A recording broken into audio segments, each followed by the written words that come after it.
नमस्कार मंडळी, जनसंवादमध्ये आज आपलं स्वागत आहे। उद्या जिल्हा परिषद आणि पंचायत समिती निवडणुकीची मतमोजणी होत आहे। तर ही मतमोजणीची तयारी कशी आहे याबाबत आपण ज्येष्ठ पत्रकार सतीश भिंगे यांच्यासोबत बोलणार आहे। तर भिंगे सर, नमस्कार। नमस्ते। तर आता हे सांगा की हे उद्याची जी मतमोजणी आहे ती कशी असणार आहे? तर उद्या सकाळी 10 वाजता मतमोजणी सुरू होणार आहे। आटपाडीतील मध्यवर्ती प्रशासकीय कार्यालयात मतमोजणी होणार आहे। तर निवडणूक निर्णय म्हणून उपजिल्हाधिकारी समाधान शेंडगे यांच्या मार्गदर्शनाखाली ही मतमोजणी होईल। तर या मतमोजणीची सुरुवात सकाळी 10 वाजता होणार असली तर त्यापूर्वी मतदान प्रतिनिधी उपस्थित राहणे गरजेचं आहे। ते त्यांचे ओळखपत्र असणे गरजेचं आहे। तर 18 टेबलावर ही मतमोजणी सुरुवात होईल आणि एका टेबलावर टपाली मतमोजणी सुरू होईल। त्यासाठी 122 कर्मचारी नेमलेले आहेत।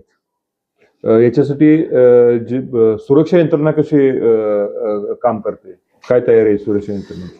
तर विट्याचे पोलीस उपअधीक्षक विपुल पाटील यांच्या मार्गदर्शनाखाली पोलीस बंदोबस्त करण्यात आलेला आहे। तर यासाठी 1 पोलीस निरीक्षक, 8 अधिकारी, 118 पोलीस अंमलदार, 1 SRP तुकडी तैनात करण्यात आली आहे।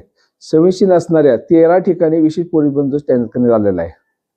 ज्या ठिकाणी हाय व्होल्टेज जो मतदारसंघ आहेत तर तिथं कशी सुरक्षा यंत्रणा आहे?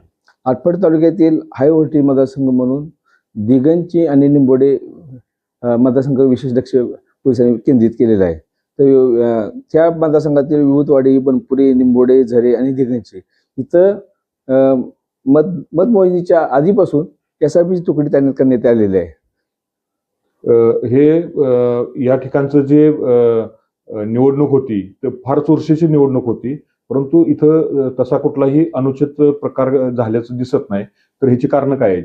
तर ही निवडणूक आमदार गोपीचंद पडळकर आणि शिवसेनेचे नेते सुहास बाबर यांनी राजकीय प्रतिष्ठित केली होती। त्यामुळे ह्या मतदारसंघात प्रचंड चुरस होती, प्रतिष्ठा होती, गेली तणाव होता। गेली 6 महिने याच्या निवडणुकी तयारी केलेली होती आणि ही निवडणूक अत्यंत शांततेत पार पडावी ह्यासाठी स्वतः जिल्हा पोलीस प्रमुख संदीप गुगे 2 वेळा आटपाडीत स्वतः आलते निवडणूक काळात।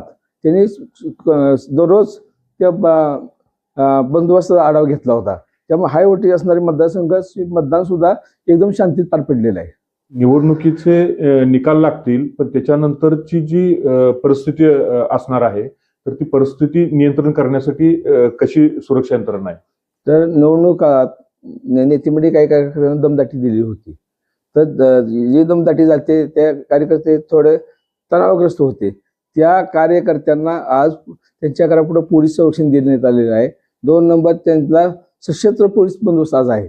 दुसरं असं की आटपाडी तालुक्याचे जे प्रमुख पक्षाचे नेते आहेत, त्यांचे कार्यालय आहेत, त्यांच्याकडे पोलीस बंदोबस्त ठेवण्यात येणार आहे। आटपाडी तालुक्यात पुरुष मतदार 61,738 तर महिला 1,372,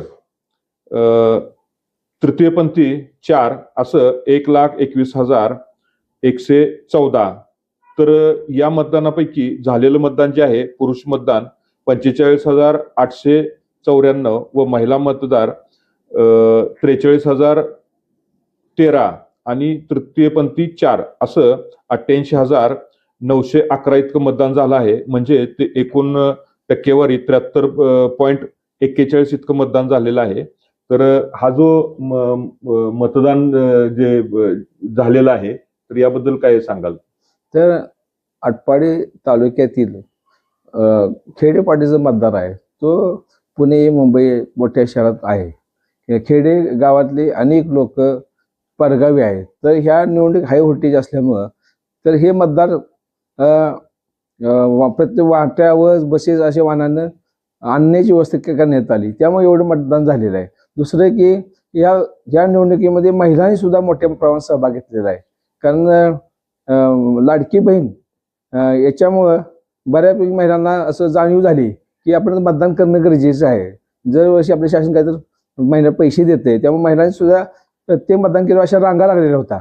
दुसरं असं की मायका चिंचणीला लोक गेली होती, त्या काळात निवडणूक आली होती, परंतु एवढी दक्षता घेतली गेली या नेतेमंडळीने की मतदारांना प्रबोधन केलं.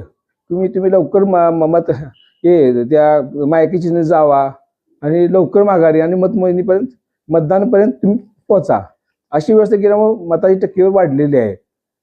आणि या मताच्या टक्केवारीचा काही परिणाम असा होईल असं परिस्थिती नाही.